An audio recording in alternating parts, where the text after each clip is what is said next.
हरे Krishna, greetings. तो आज topic है अभी इस वक्त कोई आपके बारे में क्या सोच रहा है। ठीक है, हमारे सामने हैं तीन ऑब्जेक्ट्स, लगे तो हम और ऑब्जेक्ट्स ले लेंगे। शुरुआत करते हैं टैरो से। ठीक है, लेट्स कनेक्ट। काफी हेक्टिक दिन था हमारे लिए भी, चलो कभी बात करेंगे, पर अभी बात करते हैं अभी इस वक्त कोई आपके बारे में क्या सोच रहा है। ठीक है, तीन कार्ड्स आ गए यहाँ पे एंड ये जो कार्ड है पहले हम उनसे शुरुआत करते हैं। ठीक है, थोड़ा सा इस साइड में ले लेते हैं। Now it is in front of you. पहला जो कार्ड है वो है भाई temperance. I hope now you could see that. ठीक है भाई, टेम्परेंस ये पहला कार्ड है एंड अगर हम इस कार्ड को देखें तो बेसिक ये है, ये पर्सन की ये जो साइन आता है वो है धनु राशि, सैजिटेरियस। ये पर्सन बेसिकली मेल जोल बढ़ाना चाहता है, आप दोनों के दिल इकट्ठा करना चाहता है, दोनों के बीच का तालमेल और ज्यादा बेहतर करना चाहता है। ये क्यों हो सकता है? इसको शायद लग रहा है कि आप इनको ज्यादा समय नहीं दे रहे हैं, या फिर आपके मन में कोई क्वेश्चन चल रहा है, ठीक है, इनको लेके, तो वो क्वेश्चन दूर करना चाहते हैं। सेकेंडली, जितना आपसे वो कर सकते हैं आपके लिए, ठीक है, जैसे कि आपसे मेल जोल बढ़ाना या फिर आपके साथ आगे बढ़ना, रोमांटिक बिहेवियर, आपके साथ और ज्यादा पैशनेट समय बिताना। कई बार किसी चीजों के वजह से वो कंप्लीट नहीं कर पा रहे थे। कैसे? जैसे कि कई बार ऑफिस का वर्क होता है, या फिर किसी से भिड़ंत हो गई है ना, या फिर ट्रैफिक में अटक गए, मूड खराब हो गया, हेल्थ इश्यूज आ गए, बहुत सारी वजह होती है। अब इस कारण ये पर्सन चाह रहा है कि भाई ऐसा ना हो कि आपके मन में ये रह जाए कि भाई अब तक तो सब ठीक था, लेकिन जैसे एक दो हफ्ते चले इनका तो बिहेवियर बदल गया। तो ये नहीं होना चाहिए। इसलिए जो सबसे पहली शुरुआत है उनके दिल और दिमाग में इस वक्त वो है कि भाई आप और इनके बीच मेल जोल काफी हद तक बढ़ना चाहिए। सेकेंड जो कार्ड हमें मिला है वो है भाई स्ट्रेंथ का card. That is the card over here. अगर हम स्ट्रेंथ को देखें तो लियो साइन यहाँ पे आ रहा है, एंड अगर हम लियो की बात करें तो बेसिकली भाई इनके हिसाब से चीजें जो हैं वो और ज्यादा बेहतर होनी चाहिए। मे बी इनका बेस्ट वर्जन आप नहीं देख रहे हैं। ठीक है, कई बार ऐसा होता है ना कि हम किसी एक चीज की वजह से किसी से गुस्सा होते हैं। मसलन मान लेते हैं कि इन्होंने अभी बहुत कुछ किया आपके लिए, लेकिन एक जगह पे चूक हो गई। मान लो आपने कहा था कि हमसे मिलने आओ, और ये मे बी आधा घंटा लेट हो गया, 1 घंटा लेट हो गया, फिर वो चीज भूल ही गए। अब आप हमेशा उनको वही बात दिला रहे हो याद कि भाई तुम लेट हो गए तो ऐसी कुछ वजह होती है कि किसी पर्सन ने हमारे लिए कितना किया होता है, हम उसे भूल जाते हैं। तो वो चीज यहाँ पे काफी मैटर करती है। ये पर्सन आपको बताना चाहता है कि ये जो स्ट्रेंथ है वो आप दोनों की है, किसी एक व्यक्ति की नहीं है। ठीक है, एंड इसके लिए बहुत मायने रखता है कि आप दोनों ही इस चीज को अंडरस्टैंड करें, इस चीज से आगे बढ़े कि भाई आपको बहुत ज्यादा चाहते हैं, लेकिन उनकी जो शक्ति है, उनकी जो ऊर्जा है वो काफी जगह पे अभी व्यस्त चल रही है। ऐसा होता है ना, जैसे कि अब अगर एक प्रैक्टिकल एग्जांपल दूं तो जो सीए का वर्क होता है या फिर इनकम टैक्स डिपार्टमेंट का वर्क होता है, वो जैसे ही मार्च एंडिंग आता है बहुत ज्यादा बढ़ जाता है, बैंकिंग का लोड भी बढ़ जाता है। कई बार आपने लोगों को सुना होगा जो बैंक में काम करते हैं, अब तो लोड बढ़ गया है, फिर उसके बाद वो रिलीफ महसूस करते हैं। वैसे ही आई थिंक कहीं ना कहीं पे इस पर्सन के लिए वो समय था जब उसको बहुत कुछ करना पड़ा। किसके लिए? अब वो चाह रहा है कि ये जो समय है वो आपको डिवोट करे। ठीक, नेक्स्ट अगर हम कार्ड देखते हैं तो वो है 8 of cups, cancer, Scorpio, Pisces. ये उनकी एक फीलिंग है जो आपको नजरअंदाज नहीं करनी। ठीक है, ये भी अकेलापन महसूस करते हैं, यानी कि अगर आप भी अकेलापन महसूस कर रहे हैं, अगर आपको लग रहा है कि भाई ये समय नहीं दे रहे, तो वो खुद भी जानते हैं मैं समय नहीं दे पा रहा हूं, इसलिए आपका समय ले भी नहीं रहा हूं। जैसे कि डॉक्टर दवाइयां देते हैं जल्द से जल्द ठीक हो जाने के लिए, इनको वो खुराक मिल ही नहीं रही है बिकॉज बिजी चल रहा है स्केड्यूल। अब अच्छे हेल्थ से बड़ा क्या हो सकता है? वही बात है यहाँ पे कि अब वो जो है वो अपनी गलती सुधारना चाहते हैं। वो चीज़ यहाँ पे काफ़ी इंपॉर्टेंट है। नेक्स्ट हम देखते हैं यहाँ पे हमें और क्या कार्ड्स दिखते हैं। चलो भाई 2 कार्ड्स आ गए। जो पहला कार्ड आ गया वो है king of coins Taurus Virgo Capricorn and second card आ गया क्वीन ऑफ कॉइंस। दोनों ही है किंग एंड क्वीन, दोनों ही कॉइंस यानी कि पेंटाकल्स।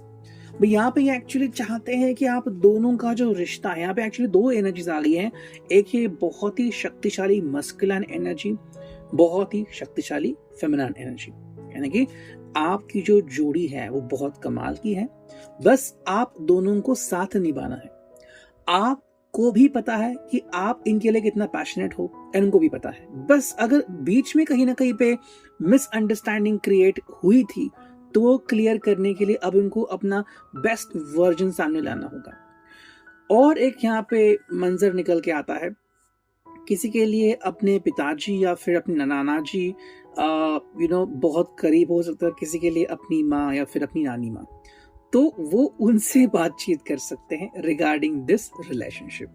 ठीक है, अगर आपको ये रिश्ता आगे बढ़ाना है या फिर कोई इश्यूज आ रहे थे तो किसकी मदद ले, तो ऐसे में ये 2 जो व्यक्ति हैं आपके अपनी तरफ से ये व्यक्ति सामने आ सकते हैं। नेक्स्ट हमें कुछ कार्ड मिले हैं, देखते हैं रीडिंग क्या आती है। देखो भाई 6 ऑफ सॉर्ड्स ये रीडिंग यहाँ पे आ गई है। बेसिकली ये पर्सन जो है वो चाहता है कि जल्द से जल्द आप दोनों अगर किसी कश्मकश में अटक गए हैं तो वहां से बाहर निकले। दूसरी बात आती है कि आपके साथ आगे बढ़े। अगर हम बात करते हैं शादी की, तो शादी की बात आगे बढ़ाए, या फिर अगर बढ़ नहीं रही है तो क्यों नहीं बढ़ रही है उसका सॉल्यूशन निकाले। Gemini, Libra, Aquarius. Next card है 7 ऑफ वॉन्ड्स, एरीज, लियो, सैज। ये व्यक्ति बेसिकली परेशान हो चुका है बहुत सारी चीजों से। ठीक है, अगर आप इनका इंतजार करते हुए थक गए थे कि भाई जैसे कि कई लोग, कुछ लोग जो आईटी सेक्टर में होते हैं या फिर जो डॉक्टर हो के इमरजेंसी सेक्टर में होते हैं, तो उनको जैसे ही कॉल आता है वहां पे भाग के जाना पड़ता है। ऐसे में अपनी फैमिली के लिए, अपने लवर्स के लिए समय नहीं निकाल पाते। तो वो चीज यहाँ पे आती है। ये पर्सन चाहता है कि आप इस बात को समझे, एंड ये भी फ्रस्ट्रेशन की एनर्जी में आपको दिख रहे हैं। नेक्स्ट कार्ड है वो है जजमेंट। एंड अगर हम इसकी बात करें तो जजमेंट का मतलब यहाँ पे सिंपल है कि कहीं ना कहीं शायद किसी पर्सन के लिए या फिर आप में से कुछ लोगों के लिए ये रिश्ता एक फाइनल स्टेज पे भी शायद आ चुका है, जहां पे आपको डिसाइड करना है कि मुझे इस रिश्ते में क्या चाहिए। कई बार ये सीरियसनेस अपने आप आता है, कई बार हमें समय के अनुसार उसके साथ डील करना पड़ता है, बट डीलिंग तो होती है। तो वो चीजें यहाँ पे, अगर ये रिश्ता फाइनल मोमेंटम पे आ चुका है, सो व्हाट टू डू, ये भी आपको तय करना होगा। 6 of coins, Taurus, Virgo, Capricorn, and ये वो मोमेंटम है। ये पर्सन कह रहा है कि मैं हर व्यक्ति को अटेंड कर रहा हूँ, यानी कि इस पर्सन की अगर हम बात करें अभी की, तो ये सोच रहा है कि दिन भर मैंने किस किस को हेल्प किया है ना भाई, अपने एम्प्लॉयर को हेल्प किया, मेरे साथ जो काम करे उनको हेल्प किया, बाकी के लोग उनको हेल्प किया, तो हर व्यक्ति के लिए उसने कुछ ना कुछ किया है। अब समय आ गया है कि वो अपने लिए और आपके लिए कुछ करे। 7 of cups, cancer, Scorpio, Pisces. And इसलिए वो सोच रहा है कि मैं और क्या कर सकता हूँ, या फिर ऐसी कौन सी बात है जो मैं कर सकता हूँ। मान लीजिए जैसे कि आपको रेस्टोरेंट जाना पसंद है, या फिर आपको मूवीज देखना पसंद है, आपको मे बी बीच देखना पसंद है, या फिर लॉन्ग ड्राइव जाना पसंद है। जो भी आपकी इच्छाएं हैं, ये एक लिस्ट निकाल रहे हैं कि अब जो मुझे समय मिला है तो मैं आपके लिए क्या क्या कर सकता हूँ। 3 of coins, Taurus, Virgo, Capricorn. Basically हो सकता है कि मे बी आपका एक ग्रुप हो एंड उस ग्रुप के साथ वो आगे बढ़ रहे हैं, ताकि सब लोग जान जाए कि हाँ भाई अब आप दोनों के बीच तालमेल फिर से सही हो गया है। ठीक है, अब देखते हैं सेकंड ओरेकल जो यहाँ पे हमें मिली है, उसका रीडिंग क्या आता है। Let's connect to it. ठीक है, चलो देखते हैं। हरे कृष्णा। चलो यस, कुछ कार्ड तो यहाँ पे आ चुके हैं। जो पहला कार्ड मिला है वो है भाई सेल्फ जजमेंट। ठीक है, कहीं ना कहीं पे थोड़ा सा पर्सन क्रिटिकल हो चुका है। क्रिटिकल मतलब कि भाई मैं क्या कर रहा हूँ, क्या मैं सही कर रहा हूँ या गलत कर रहा हूँ, तो वो चीज हमें यहाँ पे दिखती है। That is the one thing. Second जो कार्ड है वो है जेंडर स्टीरियोटाइप्स। ओके, अब यहाँ पे कुछ चीजें ऐसी आती है कि मे बी किसी का जो रिश्ता है वो जेंडर के पार चला गया है। ठीक है, so that is one thing, आप इस बात को समझ सकते हो। ऐसे में यहाँ पे अगर आपकी फैमिली अपोज कर रही है तो शायद इश्यूज आ रहे हैं और उस इशू के बारे में ये पर्सन सोच रहा है। नेक्स्ट कार्ड है वो है गिल्ट। गिल्ट क्यों आ रहा है कि मे बी अगर इस पर्सन ने आपके लिए समय नहीं दिया है या फिर पास्ट में जो भी उसकी हरकतें थी वो अगर उसको बार बार याद आ रही है, फिर अगर आपका अभी दिल टूट गया है, फिर तोड़ा है उन्होंने, तो एक गिल्ट की जो भावना है वो उनके अंदर है। कई बार हमें लगता है कि नहीं भाई वो तो अब सब कुछ भूल गए हैं, ऐसा नहीं होता। गिल्ट बार बार याद दिलाता है, इसलिए वो सेल्फ ब्लेम कर रहे हैं कि मैं नहीं कर पाया, मैं समय नहीं दे पाया, मेरे से वो चीज़ नहीं हो पाई, तो वो चीज़ यहाँ पे आ रही है। मतलब कहीं ना कहीं पे ये पर्सन अपने आप को बचाना चाहता है और अपने आप को बचाने के लिए अब उसको क्या है, इस रिश्ते को समतोल करना ही पड़ेगा। That is the main thing. देखते हैं और दो कार्ड्स हमें क्या मिले। जो नेक्स्ट कार्ड है वो है not being open to receive love. Yes, ये कार्ड है। अगर आपको लग रहा है कि भाई ये अपनी बातें क्लियर क्यों नहीं करते, तो क्लियर हो रहा है यहाँ पे कि ये आपके सामने सारी चीजें एक्सप्लेन नहीं करते। मैं लेट क्यों हो गया, या फिर मेरे फ्रेंड्स कौन कौन से हैं, मैं आपसे एग्जैक्टली चाहता क्या हूँ, वो सवालों के जवाब उन्होंने अब तक शायद नहीं दिए हैं। Self destructive patterns, that is the one thing. कुछ लोग जो होते हैं ना वो इस चीज को फॉलो करते हैं। आप में से काफी लोगों ने देखा होगा, जरूरी नहीं कि आपके साथ ही हो, लेकिन आपके शायद फ्रेंड के साथ हुआ होगा। कुछ लोग हमेशा नेगेटिव चॉइसेस ही करते जाते हैं। नेगेटिव चॉइसेस कि आपने कुछ स्पोर्ट्स देखे होंगे, फॉर एग्जांपल टेनिस, उसमें कई बार खिलाड़ी जब गुस्सा होते हैं तो अपनी रैकेट ही तोड़ देते हैं। रैकेट का कोई फॉल्ट नहीं होता, लेकिन वो जो खिलाड़ी है वो अपने गुस्से को काबू नहीं कर पाता, है ना। सो सेल्फ डिस्ट्रक्टिव पैटर्न जब कोई फॉलो करता है और ऐसे व्यक्ति के साथ अगर आप जुड़ते हो तो आपको भी तकलीफ से जूझना ही पड़ता है। नेक्स्ट कार्ड है एंगर। तो एक गुस्सा जो है अब इनके अंदर आ रहा है एंड ये गुस्सा ही जो है वो शायद इनको तकलीफ दे रहा है। That is the main thing. तो कुछ लोग जो हैं वो अभी बहुत ज्यादा गुस्से में हैं। अगर आपको कॉल नहीं कर रहे हैं तो शायद ये वजह हो सकती है कि आपको ये गुस्से में बात नहीं करना चाहते। नेक्स्ट कार्ड आ गया है वो है भाई नेक्स्ट ओरेकल से karmic partner.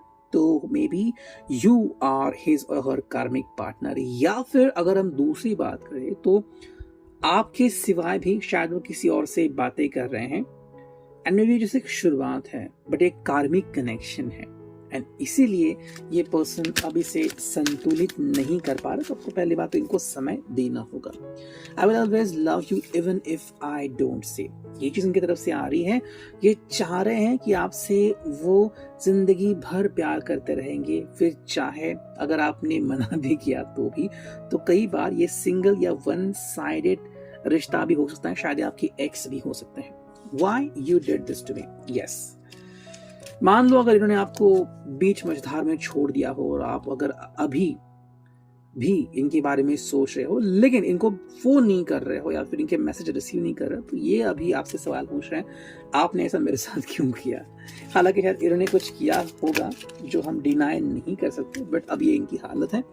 I know you miss me. Yes, उनको पता है आप उनको याद करते हो, चाहे आप इनके साथ हो, नहीं हो, दूसरे देश में हो या फिर इस रिश्ते में हो या फिर अलग हो चुके हो, लेकिन इनके बारे में सोच रहे हो। आपके फ्रेंड को पता है, लेकिन ये पर्सन तो दिल से जानता है कि हाँ भाई यू आर रियली मिसिंग मी।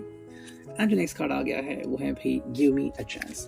ये आपसे एक मौका मांगते हैं कि एक मौका मुझे दे के दीजिए एंड फिर देखिए कि मेरे में क्या चेंजेस आपको दिखते हैं। ये है आज का reading. I hope it will resonate.